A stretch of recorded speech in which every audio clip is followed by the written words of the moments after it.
Hey guys, as you can see, I've got Ronen here, and we've got something going on, whereas we've been taking questions from you, and we've compiled a list of the 5 or 6 top questions that you guys have been asking, and it's related all to being an owner-operator.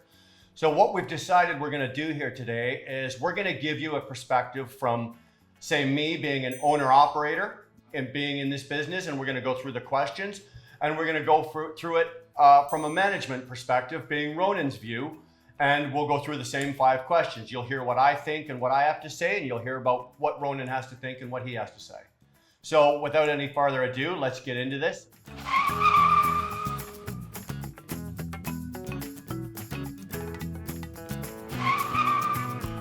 What are if you were to choose 2 things or biggest mistakes that owner operators make, what would you say they are? Biggest mistakes that owner operators make, or the reason they fail?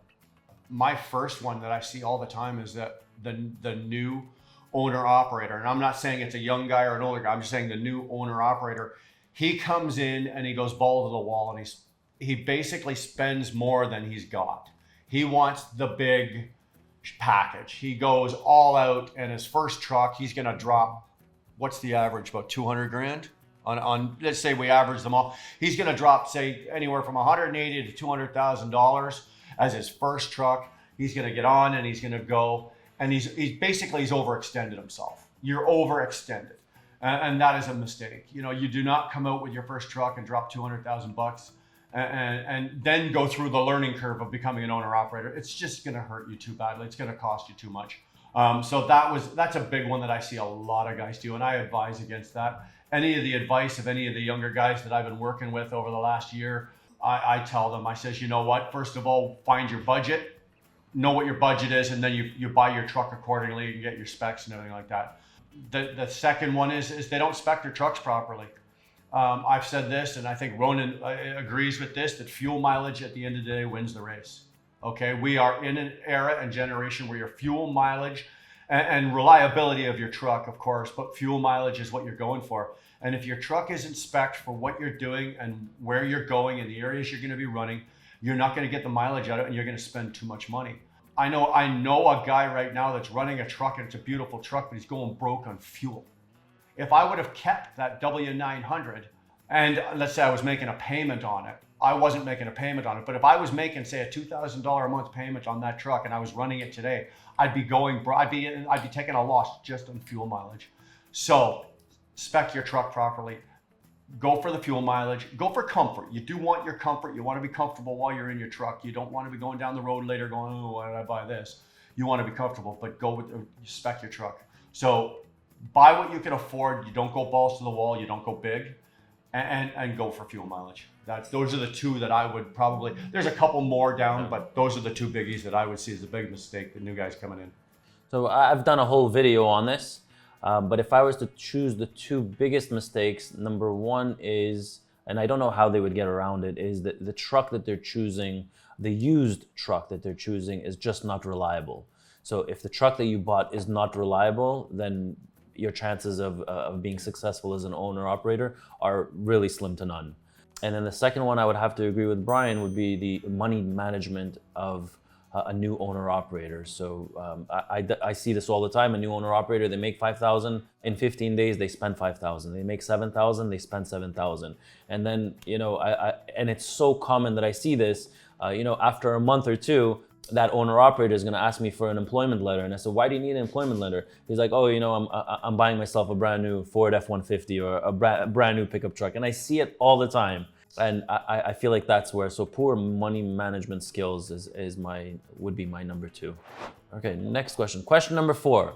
Would you consider a lease program? When and why? Go ahead. Would I consider it? Yeah, well, this is one of those that I'm kind of in a bind, because a lot of you know that I'm in a position now where I'm an owner-operator without a truck. So what am I going to do next? And I've been presented some options. I can go out and buy my own truck. I can do this. But another option I've got available to me is as a lease op. I'm happy working where I'm at with ET. They do have a lease op program. Ronen is a firm believer that you go out pick your truck, get your financing as your first option. Get your financing and do your own, become an owner operator like that. Lease operators, the lease option is specifically designed for guys with poor credit or you don't have as much of a down payment, and that gives them the option. As a lease operator, sometimes you'll pay a little more because you're paying a higher interest rate than maybe you would at the bank. The company has to make their money as well. What I consider it, right now I'm not in a position, I don't have to do that. I can go get my own truck. I've got a substantial down payment. I can go buy a truck. I can deal with a dealership. I can deal with the sales crooks. I can weave my way through. I think we've got a link on the bottom of a lot of our videos for a program we've got where for get the finance companies to fight for your business. I can go ahead and do all that. I've not done any of that yet. I will explore that. But I also have the option and to stay at ET and take a lease op program. My reason for doing that would be different than anybody else. Do I have crappy credit? No. Do I have a substantial down payment? Yes. But am I going anywhere? No, I'm not going anywhere. I've made the decision, and I've discussed with my wife, I'm probably going to retire out of this company. This can be the final place I work, and this is where I'm going to retire. They're pretty good to me. He's sitting there smiling, but they're pretty good to me, and I've got no reason to leave. I make a good living. I get to see, and I get along with people. I am a no, I'm not. I'm not a people person, but I do get along with everybody. And so would it hurt me to take a lease program from ET? No, it wouldn't. Certain details would have to be hammered out, but I myself personally, would I take a lease program? I would explore that only because I'm not going anywhere, and I'm not, I can do it that way and do all the work, or I can come over here and stay where I am, be comfortable, and it's not as much work to hammer it out. But do I recommend it to everybody else? No, in that sense there, I agree with Ronen. If you've got your down payment, you've got a credit score that's somewhat decent, go get your financing from a third party, buy your truck from a dealership or from privately or however you want to do that, and leave the lease op for the guys that want to be owner operators, but they just don't have the credentials to do it. So. Well, thanks, Brian. You took all the words right out of my mouth. But would I enter into a lease program? I would not enter into a lease program. My personality is a little bit different.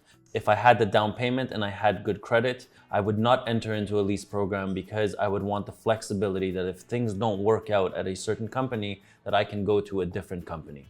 I mean, the relationship that we've built here, I guess, ET Transport and Brian over the years, it's a different type of relationship. But I'm answering this question more for all of you out there. And if you do have a down payment and you do have good credit, I highly recommend that you use this link below, and I'll link it down below. And we basically got 4 companies to battle it out for your business. So you fill out the form, you fill out the truck that you want to buy, and before you sign those documents, at least compare your interest rates with these 4 companies here. So I see a lot of times where people go wrong is, they pay 12%, 13%, 14% interest fees when they do have good credit, and they really shouldn't be paying more than, 6, 7%. If you're a homeowner, you should definitely get anywhere between 6 to 7%. If it's your first time becoming an owner operator, maybe you'll pay, 8 to 10%, but there's no need to be paying 14, 15, and 16%. And I see these lease agreements all the time. If you have bad credit and if you have a hard time to come up with a big down payment, then I would recommend going with the lease purchase program. And the reason for that, you can get into, there's some companies out there offering a lease program with 0 down. We do take a down payment for our trucks for any lease operator. It's a minimum of $2,500 to $5,000 depending on the truck that you purchase. But it's a lot easier to save $2,500 to $5,000 than it is to save $20,000. A lot of people find themselves in a situation where they're in debt and they can't come out of debt. And it's really hard. It ruins your credit, and it's really hard to become an owner-operator through the traditional way. So that's why there's these lease purchase programs. And I do recommend it for somebody with bad credit and somebody with a smaller down payment. All right, guys, only 21% of you are subscribed to the channel. 79% of you are not subscribed to our channel. So if you're enjoying these videos, give it a thumbs up, put your comments down below. If you agree, if you disagree with what we said, put a comment down below. We usually answer our comments. I'm Ronen, and hopefully we catch you in the next one. Keep the wheels something. What's the line you use? Keep the wheels on the ground. Keep the roof under the bridges. Don't take nothing home to mama the ditches.